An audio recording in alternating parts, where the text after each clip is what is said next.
The alarm sirens screamed through the command center. Ambassador Kelrith grabbed onto his desk as another explosion shook the entire station. Through the window, he could see 3 more ships explode into bright balls of fire. His people were dying out there, and there was nothing he could do to stop it. The enemy had arrived 3 days ago. They called themselves the Kraylock. Nobody knew where they came from or what they wanted. They just attacked. No warnings, no messages, no mercy. They destroyed 40% of the outer colonies in 3 days. Now they were attacking the homeworld. Kelrith was from the Varathian Republic. His people were peaceful. They built beautiful cities and studied science. They had a small military, but it was designed to defend against pirates and small threats. The Varathian military was not ready for this. The Kraylock weapons went through their shields like they were made of paper. Their ships broke apart under the enemy fire. Lissa turned from her communication station. Her purple skin looked pale with fear. She spoke quietly and her voice shook. "Ambassador, I cannot reach anyone beyond our area. The Kraylock are blocking all our normal communication channels. We are cut off from everyone." Kelrith felt his chest tighten. Without communications, they could not coordinate their defenses. Without coordination, they would fall apart completely. He needed to think of something fast. "What about the emergency systems?" he asked. "The old deep space beacons? Do any of those still work?" Lisa checked her screens. She shook her head, but then she stopped. Her eyes went wide. "There is one channel still working. The old Coalition emergency frequency? Nobody has used it in over 200 years. The Coalition fell apart a long time ago and everyone stopped monitoring those channels." "Who still listens to it?" Kelrith asked. Lisa looked at her old records. She checked twice before she answered. Only one species kept the listening stations active after everyone else shut them down. They insisted on keeping the network running even though nobody else wanted it. She paused and took a breath. "The humans." The room went completely silent. Everyone in the command center stopped what they were doing. Everyone knew about humans. The whole galaxy talked about them, usually in whispers. They came from a planet called Earth, and Earth was a death world. Most planets in the galaxy were safe and comfortable. Earth was not. Earth had dangerous weather that could kill. It had wild animals that hunted and killed. It had diseases and poisons everywhere. Most intelligent species came from worlds where life was easy. Humans came from a world where everything tried to kill them. This made humans different. They were strong and tough. They healed from injuries that would kill other species. They ate things that were poisonous to everyone else. They kept predator animals as pets in their homes. They did things that seemed crazy to other species, like jumping out of aircraft for fun or climbing mountains just because they were there. When humans first joined the galactic community 200 years ago, everyone was scared of them. These creatures were hunters and fighters. They came from a world that forced them to be strong or die.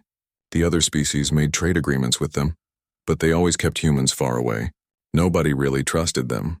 When the old coalition broke apart, most species were happy to have an excuse to stop dealing with humans. The humans went back to their own space and mostly stayed there. They kept the emergency network running, but they did not push to stay involved in galactic politics.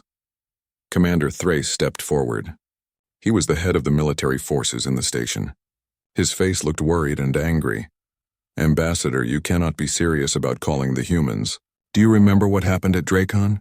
They destroyed an entire moon to stop some pirates. They said it was a fair response. These are not reasonable people." "I remember," Kelrith said quietly. "I also remember that no pirates have attacked that area since then. Humans do not do things halfway. They finish what they start." Another explosion rocked the station. Red warning lights flashed across all the screens. The automated voice system announced that several sections had lost pressure. People were dying. Through the window, Kelrith watched 2 more defense platforms explode. Their burning pieces spun away into space. Lissa spoke urgently. "Ambassador, the reports say the Kraylock will break through our final defense line in 4 hours. After that, they will attack the planet directly. 16 billion people live down there, sir. 16 billion lives." Kelrith closed his eyes. He thought about his family on the planet below. He thought about the cities full of people who trusted their government to protect them. He thought about the libraries and museums and all the history of his people. Everything would be destroyed if the Kraylock reached the surface. When he opened his eyes, he knew what he had to do. "Lissa, open the emergency channel. Broadcast on all frequencies. Use maximum power." His communications officer worked quickly. Her fingers moved across the controls. A few moments later, she nodded. "Channel is open, Ambassador. You are broadcasting now." Kelrith took a deep breath. He spoke into the microphone, trying to keep his voice steady even though everything around him was falling apart. "This is Ambassador Kelrith of the Varathian Republic.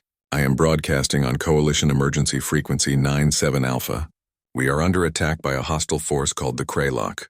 Our defenses are destroyed. Our fleet is gone. Our world will be invaded in a few hours. We are asking for immediate military help from any Coalition member who can respond." He paused. The next words were hard to say. "We are facing extinction. Please help us. This transmission ends now." Lissa closed the channel. She looked up at him with desperate hope in her eyes. "How long until we know if anyone heard it?" Kelrith stared at the burning debris outside. "The nearest human listening post is 4 light-years away. With their faster communication systems, they should receive the message in a few minutes.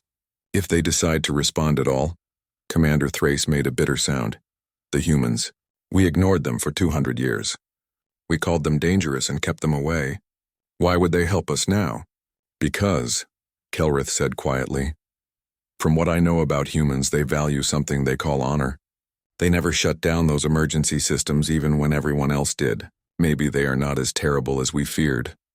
Or maybe," he thought, but did not say out loud, "we are about to learn exactly how dangerous a species from a death world can be." The minutes passed slowly. The Kraylock kept attacking. More ships died. More stations exploded. Kelrith watched the tactical display as the red enemy symbols pushed closer and closer. Then, 22 minutes after the distress call, Lissa suddenly sat up straight. "Ambassador, incoming transmission on the same emergency frequency. The codes are human." Everyone turned to look at her. Kelrith felt his heart's pounding hard. "Play it." A voice came through the speakers. It was speaking the common galactic language but with the hard, flat accent that humans had. The voice belonged to a woman. "Varathian Republic Command, this is Admiral Patricia Cole of the United Earth Defense Force. We received your distress call. We are coming. Hold your position. Help will arrive in 90 minutes. Cole out." The transmission ended quickly. The command center exploded with shocked voices and questions. Commander Thrace was the first to say what everyone was thinking. 90 minutes?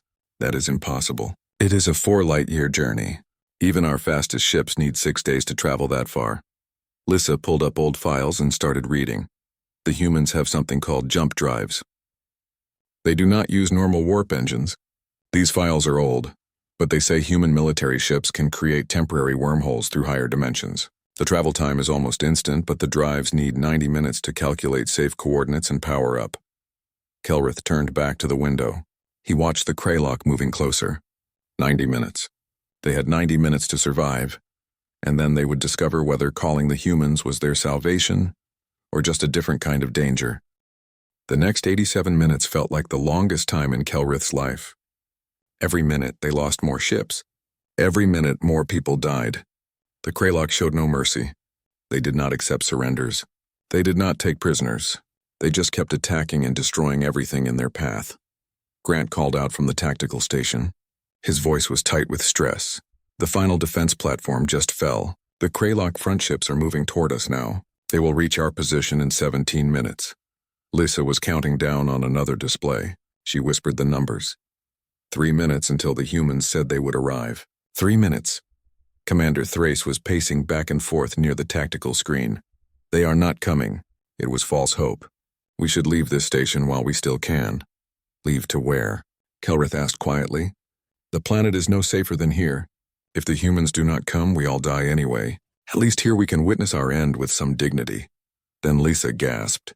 Her eyes went wide as she stared at her screens. "Ambassador, I am detecting massive distortions in space. Multiple points all around the Kraylock fleet. The energy readings are completely off our scales. I have never seen anything like this." "Is it the Kraylock?" Grant asked. "Are they bringing more ships?" "No, the signatures are different. This is something else. Something huge. It is like space itself is tearing open." Kelrith turned to the main window and felt his blood go cold. Space was breaking apart. That was the only way to describe what he saw. At dozens of points around the Kraylock swarm, circular tears appeared in space itself. They did not open slowly. They just snapped into existence all at once. Each one was a swirling hole of impossible colors that hurt to look at directly, and through those holes came the humans. The first ship that came through was a destroyer. It was sleek and sharp, painted dark gray. It was maybe 400 meters long, which was small for a warship, but it moved like a hunting animal, fast and deadly. Its engines glowed bright blue-white as it cleared the wormhole. Then came another ship, and another, and another. The wormholes kept releasing ships in perfect formation. Destroyers, cruisers, frigates, all of them covered with weapons. The humans did not design their ships to look beautiful. Every surface, every angle, every weapon had a purpose. These ships were built only for war. They were weapons created by people who understood fighting at a deep level. Grant was counting rapidly. His voice got higher with each number. 40 ships, 60, 100. Ambassador, they keep coming. 150 contacts and still counting. But the largest wormhole was different. It expanded to 3 times the size of the others. The gravitational pull was so strong that it created visible waves in space, and through it came a ship that was hard to believe. The carrier was 3 kilometers long. It was massive, covered in armor and weapons and launch bays. It was bigger than the largest Varathian stations.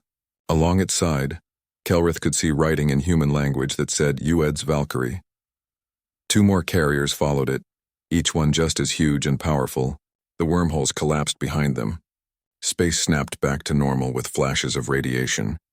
The entire human fleet had appeared in less than 30 seconds. 173 warships arranged in perfect battle formation, positioned between the Kralok swarm and what was left of the Varathian defense. The command center went completely silent. Every Varathian stared at the display in shock and fear. This was not a rescue force. This was an invasion fleet. This was a force built to fight wars across multiple star systems at the same time. Commander Thrace found his voice first. It came out as a whisper. What have we done? What have we called here? Lisa checked her communications with shaking hands. Ambassador, incoming transmission from the lead carrier. They want to speak directly to you. Put it through, Kelrith said, trying to keep his voice steady. The main screen changed to show a human woman standing on her ship's bridge. Admiral Patricia Cole was tall, perhaps 1.8 meters, with dark skin and eyes that looked cold and calculating. Her uniform was formal and covered with medals. Behind her, dozens of human officers worked at their stations with perfect efficiency. But what really unsettled Kelrith was her expression. She was not angry. She was not emotional at all. She looked at the battle like a doctor examining a sick patient. To her, this was just a problem to solve. When she spoke, her voice was calm and measured. Ambassador Kelrith, I am Admiral Patricia Cole, commanding the 3rd Expeditionary Fleet of the United Earth Defense Force. We received your distress call and are responding under the Coalition Mutual Defense Act. We are here to help you. She paused. Something that might have been sympathy showed on her face. I need you to understand something before we begin. The emergency protocols you used give me full authority over this battle. My orders are to eliminate the hostile force and protect your civilians. To do this, I will use whatever force is necessary. Do you understand? Kelrith nodded, though his mouth felt dry. I understand, Admiral. We are grateful you came and will follow your guidance. Cole's expression became harder. Then I suggest you move all non-essential people from your forward positions. What is about to happen will not be pleasant to watch. Cole out, the transmission ended. Kelrith stood still for several seconds before turning to his staff. You heard the Admiral. Begin moving people to safety. What about us? Lissa asked quietly. Kelrith looked at the tactical display at the human fleet moving into attack positions with perfect precision. He thought about Admiral Cole's warning. We stay, he said softly. We called them here. We should at least watch what happens next. On the display, the Kralok had finally noticed the human ships. The enemy fleet began moving, bringing their superior numbers forward. The Kralok had nearly 500 ships. The humans had 173. By normal thinking, the Kralok still had the advantage. But Kelrith was starting to understand that normal thinking did not apply to humans. Grant spoke up. Ambassador, the Kralok are moving toward the human fleet. They are broadcasting something. It sounds like laughter. Thrace shook his head. They think the humans are easy targets. Just another victim to crush. They have no idea what they are facing. A new transmission came across all channels. Admiral Cole's voice was cold as ice. Attention hostile fleet. This is Admiral Patricia Cole of the United Earth Defense Force. You have attacked a species under coalition protection. You have 30 seconds to begin retreating from this system. If you do not retreat, you will be completely destroyed. This is your only warning. The Kraylock response was immediate. They sped up their attack, dozens of ships breaking formation to charge at the human fleet. Admiral Cole's response came exactly 30 seconds later. Her voice was completely calm. Very well. All ships weapons free.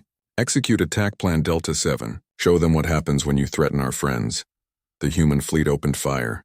The first attack was nothing like what Kelrith expected. The Varathian military used energy beams. The Kraylock used plasma cannons. Both made sense based on thousands of years of galactic warfare. The humans used solid projectiles, thousands of them. From hidden tubes on every human warship, metal projectiles shot out. Each round was small, no bigger than a fist, traveling at huge speed. They did not explode. They did not need to. The kinetic energy alone was enough to punch through shields and armor like they were made of nothing. Grant read the sensor data with horror in his voice. Each projectile carries energy equal to a nuclear weapon. But there is no explosion, no warning. Just impact. The Kraylock shields are not even slowing them down. The first group of Kraylock ships, 50 vessels that had charged ahead, simply stopped existing. One moment they were there. The next they were clouds of debris. The projectiles had torn through them so fast the Kraylock had no time to react. But the projectiles were only the first attack. The human destroyers rushed forward in perfect coordination. Their engines pushed them at speeds that should have killed the crews from the G-forces.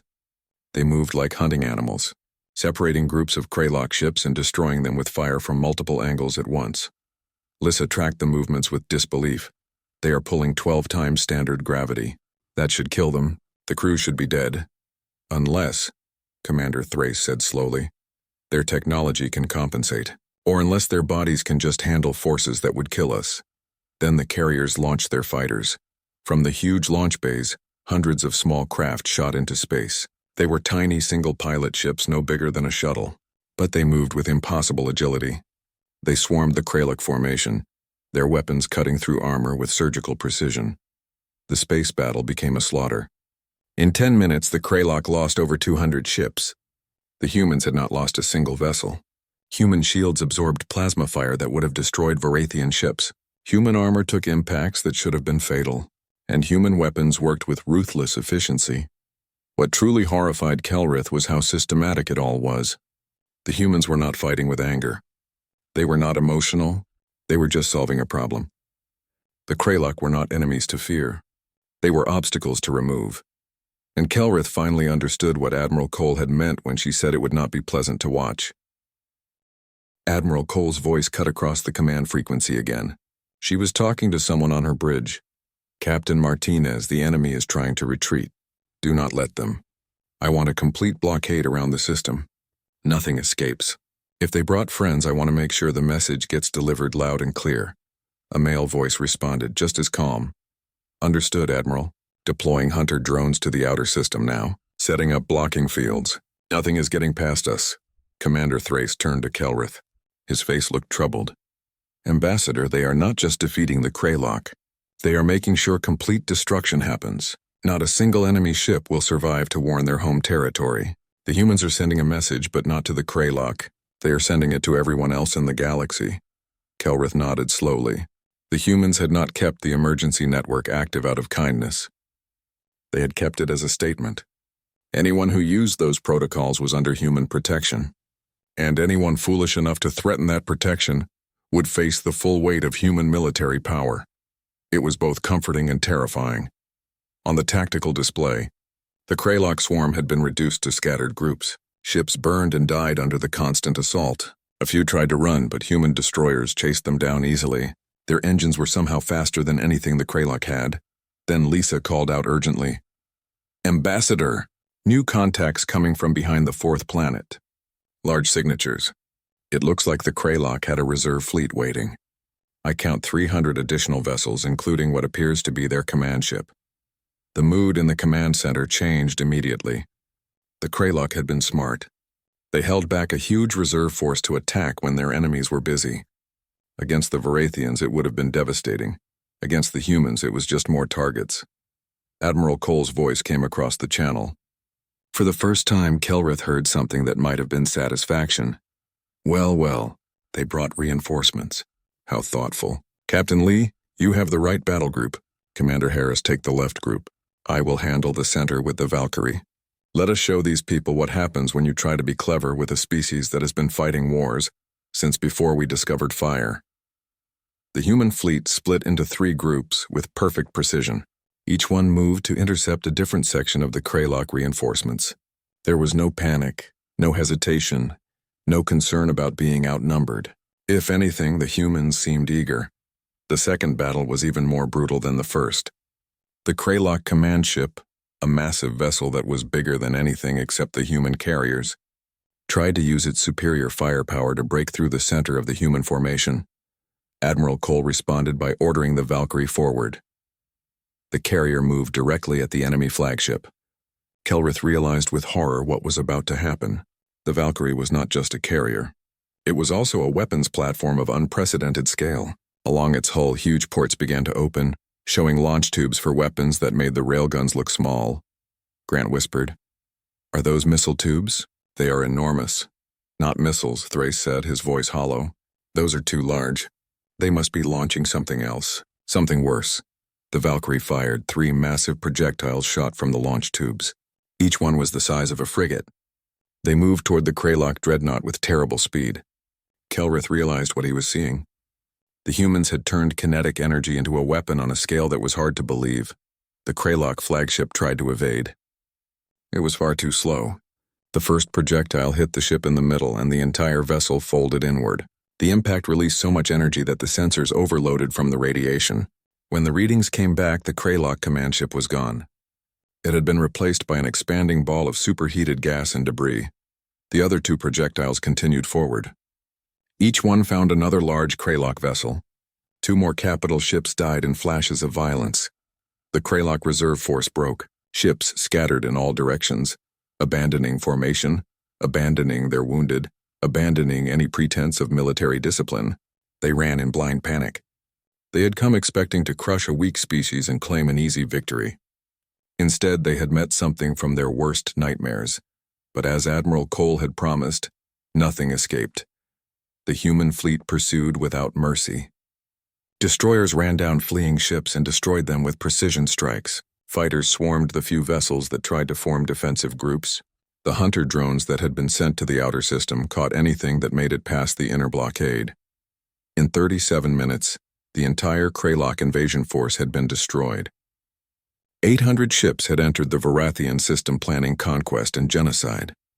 800 ships had been reduced to scrap and radiation by a human fleet 1/5 their size. Human casualties were 0 ships lost, and minor damage to 3 destroyers.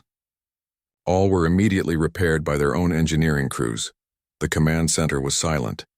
Kelrith stared at the tactical display. The hundreds of red icons that had threatened his people were gone. Only blue icons remained, representing the human fleet as they established patrol patterns around the system. He thought about the distress call he had sent. He had hoped someone would respond. The humans had come. They had saved the Varathian people from extinction. And now Kelrith understood why the galaxy had been so careful to keep humanity far away for 200 years. It was not because humans were cruel or evil. It was because they were so effective, so overwhelmingly, terrifyingly effective. They did not fight wars to make points or show dominance. They fought wars to win, completely and permanently. The Kraylock had threatened a species under coalition protection. The humans had responded by ensuring the Kraylock would never threaten anyone again. The lesson had been delivered. The message had been received. But as the shock began to fade, Kelrith felt a new worry forming. The humans had come when called. They had saved his people. But now they were here, in Varathian space, with a war fleet that could destroy entire civilizations. Would they leave when finished? Or had he traded one threat for another, possibly more dangerous? Lysa interrupted his dark thoughts.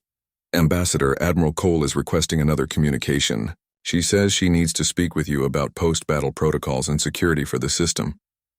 Kelrith took a deep breath. He straightened his uniform, put her through.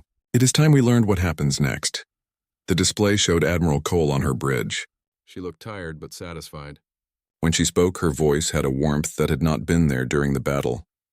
Ambassador Kelrith, the immediate threat has been eliminated. We need to discuss what comes next. Kelrith stood among the ruins of his command center, surrounded by his surviving staff, and prepared to learn whether his desperate call for help had truly been salvation. The battle was over, but Kelrith suspected the real test was just beginning. The humans had proven they could destroy. Now he would discover whether they could also show mercy, whether a species from a death world, a species built for violence and survival, could choose to be something more than just warriors. He hoped with all his hearts that they could. Because if they could not, then the Varathians had simply exchanged one form of destruction for another. Admiral Cole waited patiently for his response. Behind her, the human crew continued their work with the same mechanical efficiency they had shown during combat. These people did not distinguish between war and peace. They simply did their jobs with complete professionalism regardless of circumstances. That perhaps more than anything else was what made them so formidable. They were not driven by emotion or passion. They were driven by duty and honor and a commitment to see things through to completion. Kelrith found his voice. Admiral Cole, we are ready to discuss the next steps. What do you need from us? Cole's expression shifted slightly. Something that might have been approval showed in her eyes. Actually, Ambassador, I think the more important question is what you need from us. You called for help, we came. Now we need to ensure your system is secure and your people are safe. After that, we need to talk about what happens next. Not just for Varathia, but for the galaxy. She leaned forward slightly. The Kraylock are not the only threat out there. This attack proves that the galaxy has become dangerous. The old ways of isolation and hoping threats will pass you by do not work anymore. It is time for something new. Something better. Kelrith felt something shift in his understanding. The humans had not come just to fight a battle. They had come to change things. To rebuild something that had been broken for too long. And despite his fears, despite his worries about human power and human intentions, Kelrith found himself hoping they would succeed. Because if anyone could unite a divided galaxy and make it safer, it was probably the species that refused to abandon their emergency network even when everyone else did. The species that kept their promises. The species that came when called. The species that fought not for glory or conquest, but because they believed protecting others was the right thing to do. Maybe the Deathworlders were exactly what the galaxy needed after all. 6 months had passed since the battle. The galaxy had not been quiet in that time. News of the Kraylock defeat spread through every inhabited system with remarkable speed. The details grew more dramatic with each telling, but the core facts stayed the same. Humanity deployed a war fleet that destroyed 800 enemy vessels in less than an hour, suffered 0 casualties, and asked for nothing except dialogue. The reactions were mixed. Some species felt relief that humans proved themselves protectors. Others worried that such overwhelming power would inevitably lead to domination. A few governments quietly increased their defense budgets, hoping to close the impossible gap. But most significantly, 73 species sent diplomatic missions to Earth, requesting discussions about reformed coalition agreements. The old defense pacts were being rebuilt, this time with humans not as distant participants but as equal partners and primary guarantors of security. Kelrith stood in the Grand Assembly Hall on Earth, waiting for the ceremony to begin. The chamber was magnificent, designed to accommodate hundreds of different species. The humans had built this facility specifically for the reformed coalition. It was a massive investment that showed their commitment.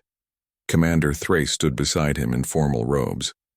His face was calm, but Kelrith sensed the underlying tension. They were about to participate in an event that would reshape galactic politics for generations. Nervous? Kelrith asked quietly. Thrace smiled slightly. 6 months ago, I thought the humans would conquer us. Now I am standing in their capital about to sign documents that will change the galaxy. Yes, Ambassador. I am very nervous, Kelrith chuckled. The past 6 months had been transformative. Working with Captain Sullivan and her team gave him insights into human culture that few outside Earth had. He learned about their history, their struggles, their beliefs.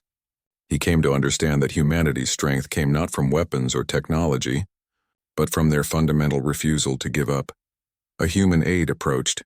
Speaking in perfect Varathian, Ambassador Kelrith, the ceremony will begin in 5 minutes. Would you please take your position? They followed the aide to the main floor. Representatives from dozens of species were already there. Kelrith recognized faces from across the galaxy. All had come. All had chosen to be part of this new beginning. The Human Secretary General, Director Helen Brooks, took her position at the central podium. She was older, perhaps 70, with silver hair and commanding presence. She had served in Earth's government for 3 decades, earning a reputation for honesty and dedication. When she spoke, her voice carried clearly to every being present. Distinguished representatives, honored guests, friends, we gather not to mourn what was lost when the old coalition fell apart, but to celebrate what we are building together.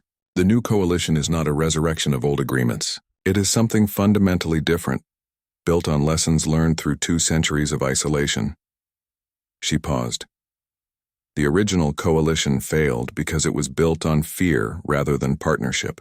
Member species saw defense as a burden rather than a responsibility. When threats came, too many looked away. Her expression grew more intense. We will not repeat those mistakes. The new coalition is founded on 3 principles: mutual respect, shared responsibility, absolute transparency, no hidden agendas, no secret protocols. We stand together as equals, or we do not stand at all. She looked at the assembled representatives. Humanity has been asked to serve as primary military guarantor. We accept this not because we seek power, but because we understand that those with the greatest capacity for violence have the greatest obligation to use it wisely. We will defend any coalition member facing threat, but we will not fight wars of conquest. That is not who we are. Admiral Cole, standing in formal uniform, nodded in agreement. She had become something of a celebrity across the galaxy. Secretary General Brooks continued. In return, we ask only what we have always asked: genuine cooperation, open dialogue, and willingness to work together. We ask that you see us not as dangerous Deathworlders to fear, but as partners who choose to use their strength in service of something larger. She stepped back. We will now proceed with the signing ceremony. Each representative will come forward to approve the new coalition charter. This is a historic moment. Let us make it one we can be proud of. The ceremony proceeded with efficiency. One by one, representatives approached and added their marks to the massive document. The charter was a masterpiece of negotiation, balancing the needs of dozens of species while maintaining the core principles Brooks had outlined. When Kelrith's turn came, he felt the weight of history.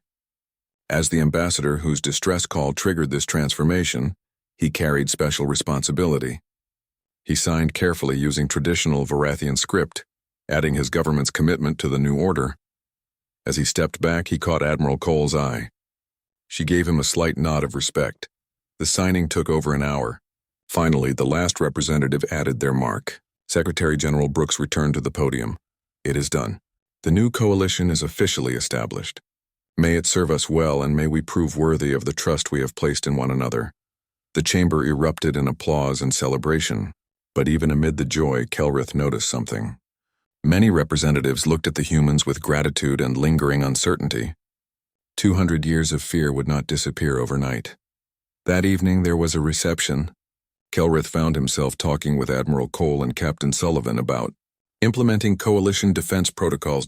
Sullivan was explaining the rapid response system when an ambassador from another species approached. The ambassador addressed Admiral Cole directly. Admiral, I must confess something. When we first heard of your species 2 centuries ago, we were horrified. A species from a death world with such capacity for violence. We advocated for minimal contact. We believed you were a threat. Cole listened without interruption. The ambassador continued. I was wrong. We saw only your weapons and your conflicts. We did not see your honor, your compassion, your commitment to protecting others. You have shown us that strength and kindness are not opposites. The ambassador made a gesture of deep respect. On behalf of my people, I apologize for our fear and prejudice, and I thank you for proving us wrong. Cole was quiet. Then Kelrith saw something in her eyes. Not triumph, relief. Ambassador, you are not wrong to be cautious. We are dangerous. We come from a world that forced us to become survivors and fighters. That will never change. But what we learned is that being dangerous does not mean being cruel. Being capable of violence does not require choosing violence. She smiled. We have waited 200 years for the galaxy to give us a chance. Thank you for taking that chance. More representatives approached throughout the evening, expressing similar feelings. The mood was one of cautious optimism, a sense that something genuinely new was beginning.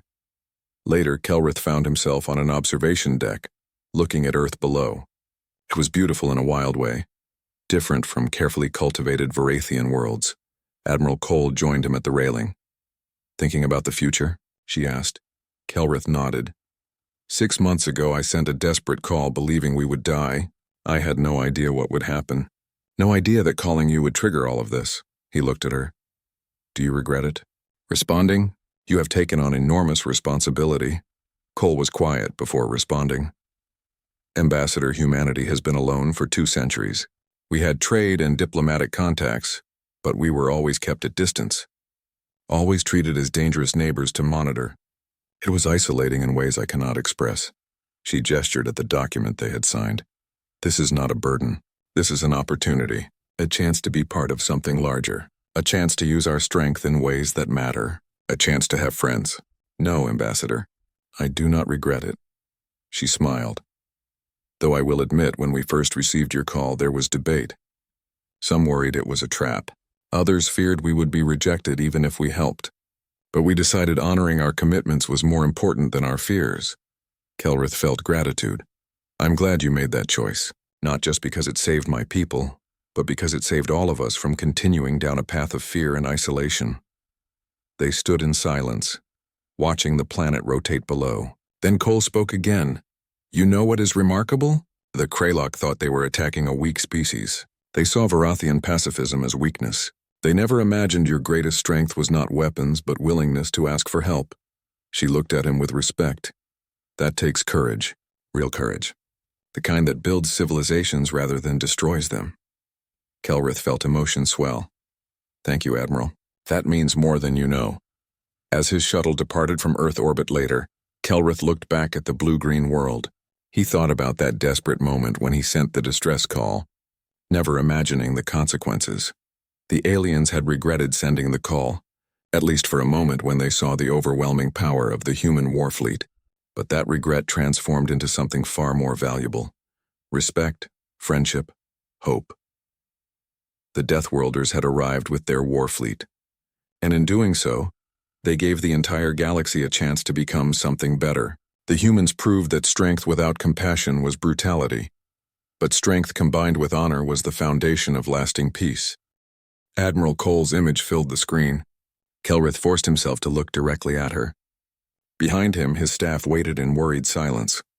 They had invited a predator into their home. Now they would learn what that decision would cost them. "Ambassador," Cole began, her tone professional but not unkind. "My teams are conducting cleanup operations throughout the system. We are destroying any remaining Kraylock materials and securing potential threat points. Within 6 hours, we will have a complete security perimeter established." She paused, studying his face. "I can see you are worried.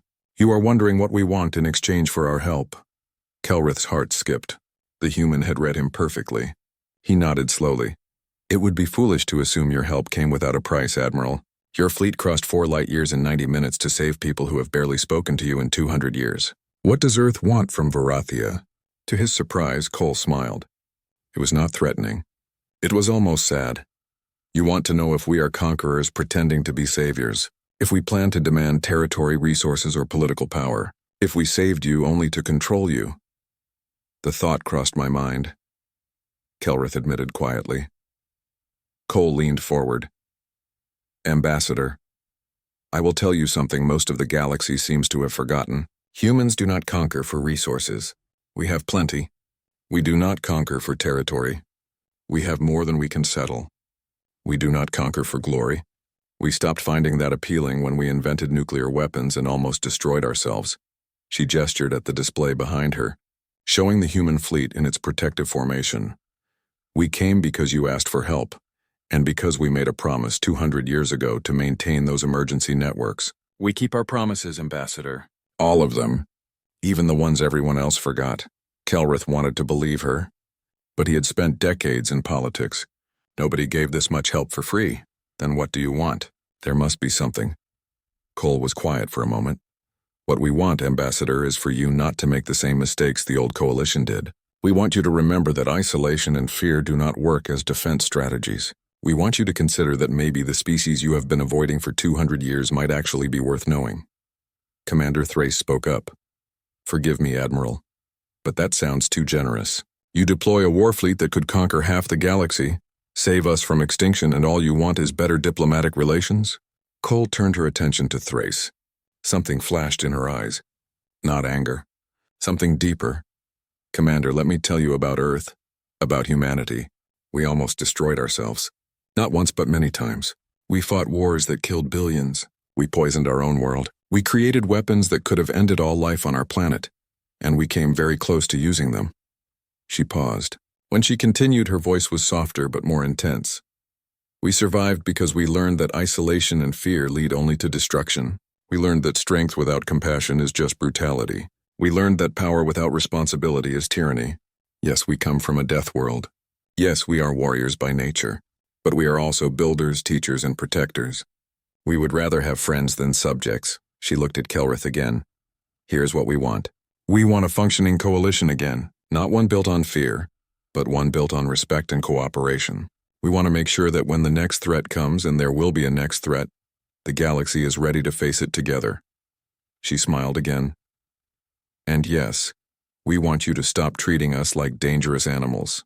We have waited 200 years for the galaxy to realize we are not the monsters you feared. Maybe saving 16 billion Varathian lives will convince some of you. The command center was silent. Kelrith felt his understanding shifting. The humans were not what the galaxy believed. They were exactly what the galaxy feared, but they had chosen to be more than just their capacity for violence. Lyssa spoke hesitantly. Admiral, what happens if we refuse? What if Varathia decides to maintain distance after this crisis? What if we are not comfortable with closer relations despite your help? Cole did not hesitate. Then we will complete our security work, make sure your system is safe, share our analysis of the Kraylock threat, and leave. We came because you asked for help, not to force our will.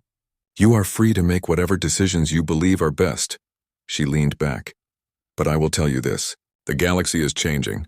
New threats are emerging. The Kraylock are just one example. You can face them alone, or you can face them with friends. That choice is yours. Kelrith looked at his staff. He saw relief, hope, and lingering worry in their faces. Then he looked back at Admiral Cole and made a decision that would change everything. Admiral Cole, on behalf of the Varathian Republic, I would like to formally request that Earth consider reopening diplomatic channels with our government. Furthermore, I propose discussions about reforming the coalition defense agreements, not as they were, but as something new. Something better. Cole straightened. Kelrith could see genuine pleasure in her expression. Ambassador Kelrith, I accept your request on behalf of the United Earth government. I believe my superiors will be very pleased. We will begin coordination immediately. She glanced at something off-screen. I am sending Captain Sullivan and a diplomatic team to your station. They will work with you to coordinate relief efforts and begin planning for reconstruction. We have significant experience with rebuilding after conflicts. We will share that knowledge freely. Kelrith felt something wash over him. Hope. Not desperate hope, but genuine optimism. Thank you, Admiral. Truly. You saved not just our lives, but our entire civilization. Cole shook her head gently.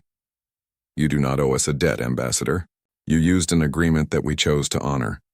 That is not debt. That is mutual obligation between equals. If we are going to rebuild the coalition, we need to think like that. Partners, not creditors and debtors. She stood. We will contact you soon to coordinate next steps. Until then, try to rest. You have had a difficult day. Cole out. The transmission ended. Kelrith stared at the blank screen. Around him, his staff started moving again. The tension that had gripped them for hours was finally easing. Commander Thrace approached. Ambassador, do you truly believe them? That they want nothing more than cooperation? Kelrith considered carefully. Commander, I have spent my career in diplomatic service. I have dealt with dozens of species and hundreds of governments. I have seen every form of political manipulation. And I can tell you that Admiral Cole was not lying. He turned to face Thrace. The humans could have demanded anything. Territory, trade monopolies, political control, military bases. They have the power to take whatever they want. Instead, they ask only for dialogue. That is not the behavior of conquerors. That is the behavior of people who genuinely want something better. Lyssa joined them. But they are so powerful, so capable of destruction. How can we ever feel safe around them? Kelrith smiled gently. Lisa, think about it. The humans have had weapons capable of destroying worlds for centuries. They could have conquered the galaxy at any time. They chose not to. They have the most powerful military any of us have seen. They chose to use it to protect rather than conquer. That is not weakness. That is real strength. He looked at the human fleet through the window. Yes, they are dangerous. Yes, they come from a world that would kill us. Yes, their capacity for violence is terrifying. But they have shown us something equally important. Their capacity for mercy, honor, and keeping promises. Those are the qualities that build lasting alliances. Grant called from the tactical station. Ambassador, reports from across the system show the human fleet is helping our surviving ships locate stranded personnel. They are also deploying repair drones to stabilize damaged stations. They are not asking permission. They are just doing it, Kelrith nodded. That fit with what he was learning about humanity. They did not wait for permission when people needed help. They just acted. Over the next hours, human capabilities became even more clear. Their medical teams treated Vorathian wounded with advanced equipment. Their engineers helped repair infrastructure with incredible efficiency. Their logistics officers coordinated relief supplies with perfect precision. But it was the small moments that truly changed perspectives. A human medic sitting with a dying Vorathian soldier, holding their hand. A human engineer teaching local crews better repair methods without condescension. A human pilot sharing food with stranded Vorathian children, making them laugh despite their fear. These were not conquerors. These were people who genuinely wanted to help. 2 days later, Captain Sullivan arrived with her diplomatic team. She was young, perhaps 30 by human reckoning, with the same calm competence that seemed universal among human military. She greeted Kelrith with a firm handshake, a human custom he had heard about. The gesture was simple but meaningful. Equals greeting equals. Ambassador Kelrith, I am Captain Laura Sullivan. Admiral Cole asked me to coordinate reconstruction with your government. I have also been authorized to begin discussions about reformed coalition protocols. She gestured to her team. We have engineers, medical personnel, logistics coordinators, and diplomatic advisors. We are here to help however we can, but I want to be clear about something. Her expression grew serious. This is your system, your government, your people. We are guests. 1 year after the signing ceremony, the new coalition had grown beyond anyone's expectations. What started with 73 member species now included over 100. The success of the reformed mutual defense agreements had proven that cooperation was not just possible, but beneficial for everyone involved. Kelrith returned to Earth for the anniversary celebration. As his shuttle approached the planet, he marveled at how much had changed in such a short time, not just politically, but personally. He had gone from someone who feared humans to someone who counted several of them as genuine friends. The Grand Assembly Hall was packed with representatives from across the galaxy. The mood was celebratory but also serious. Everyone understood that maintaining what they had built would require constant effort and commitment. Secretary General Brooks stood at the podium, looking older but also happier than she had a year ago. When she spoke, her voice carried the weight of someone who had witnessed history being made. 1 year ago, many predicted we would fail. They said species too different could never truly cooperate. They said old fears and prejudices would destroy any attempt at unity. They said the coalition would collapse again just as it had before. She smiled. Those predictions were wrong. We are not only surviving, we are thriving. We have defended members from external threats. We have shared knowledge and resources freely. We have begun building genuine trust across species that once barely spoke to each other. She paused, her expression becoming more serious. But we cannot become comfortable. Threats still exist. There are powers that see our cooperation as dangerous to their interests. We must remain alert. We must continue honoring our commitments. And we must never forget why we came together in the first place. Admiral Cole stepped forward to give a military briefing. She had been promoted to Supreme Commander of Coalition Defense Forces, a position created specifically to coordinate the diverse military capabilities of member species. In the past year, Coalition forces have responded to 12 separate incidents, Cole reported. Pirates attacking trade routes, raiders targeting isolated colonies, and 3 attempted invasions by hostile powers testing our resolve. She brought up a tactical display showing the locations of these incidents. In every case, the response was swift, and coordinated. Human ships worked alongside Varathian science vessels, protection craft from other species, and support units from dozens of coalition members. We did not fight as individual species. We fought as a unified force. And in every case, we succeeded. She looked out at the assembled representatives. The message is spreading across the galaxy. Attack one coalition member and you face all of us. This is not a threat. It is simply a statement of fact. And it is working. Hostile activities in coalition space have decreased by 73% compared to this time last year. The hall erupted in applause. Kelrith joined in, feeling a deep sense of satisfaction. The coalition was not just a political agreement on paper. It was a living, functioning organization that actually protected its members. After the formal presentations, there was a reception. Kelrith found Captain Sullivan, who had become the primary liaison between Earth and Varathia. Captain, I wanted to thank you personally for all your work over the past year, Kelrith said. The reconstruction of our system would have taken decades without human assistance. You completed it in months, Sullivan smiled warmly. Ambassador, it was not just us. Your people worked incredibly hard. We provided technology and expertise, but you provided the determination and labor. It was a true partnership. She gestured around the hall. That is what makes this work. Every species brings something valuable. Humans bring military strength and technological innovation. Varathians bring scientific knowledge and cultural wisdom. Others bring different gifts. Together we are so much stronger than any of us could be alone. Commander Thrace joined them, holding a drink that looked suspiciously like human coffee. He had developed a taste for it during the reconstruction efforts. I have news from the Council, Thrace said. They have voted to establish a permanent Varathian military training facility on Earth. Our officers will train alongside human forces to learn advanced combat tactics and technology. Sullivan looked pleased. That is excellent news. And we will be sending scientific teams to Varathia to study your advances in medical technology and theoretical physics. The exchange of knowledge benefits everyone. Kelrith watched the two of them discuss details with easy familiarity. A year ago, such cooperation would have been unthinkable. Now it was routine. The barriers between species were not gone, but they were definitely breaking down. Later that evening, Kelrith found himself in a quiet corner with Admiral Cole.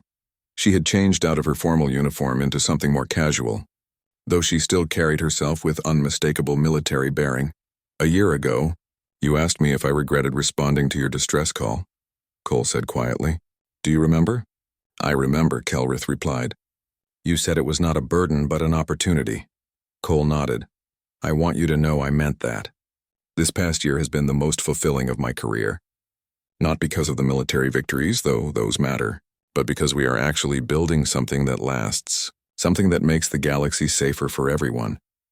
She looked out at the diverse crowd of species mingling and talking. Humanity spent 2 centuries isolated, treated as dangerous outsiders. We accepted that because we understood the fear.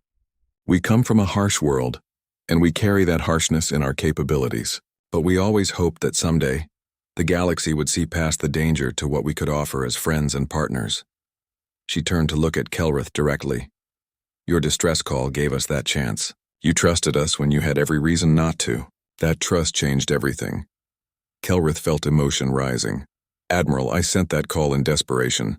I thought we would all die if no one came. I never imagined it would lead to this. To friendship, to genuine partnership across the galaxy. He gestured around the hall. Look at this. Species that barely acknowledged each other are now working together, sharing knowledge, protecting each other, building something better than what existed before. All because humans chose honor over resentment when we called for help. Cole smiled, and this time it reached her eyes completely. We kept those emergency protocols active for 200 years, Ambassador. Every year, some people questioned why we bothered. Why maintain expensive listening posts for a coalition that no longer existed? Why keep promises no one else remembered? She paused. We did it because we believed promises matter. Because we believed that someday someone might need help and we wanted to be there when they called. Your distress signal proved we were right to believe that.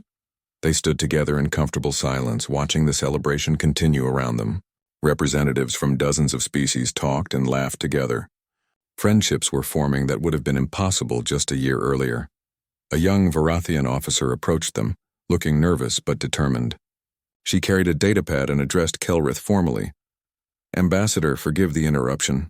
I wanted to inform you that I have been accepted into the Earth military training program. I will be one of the first Vorathian officers to study advanced tactics with human instructors. Kelrith smiled warmly. Congratulations, Lieutenant. That is a great honor and responsibility. You will learn much from our human friends. The young officer turned to Admiral Cole with obvious admiration. Admiral Cole, I wanted to thank you personally. A year ago I thought we would all die. You and your fleet saved us. Now I have the chance to learn from the best military in the galaxy. I promise to make the most of this opportunity. Cole's expression softened. Lieutenant, the human military is effective because we learned through hard experience.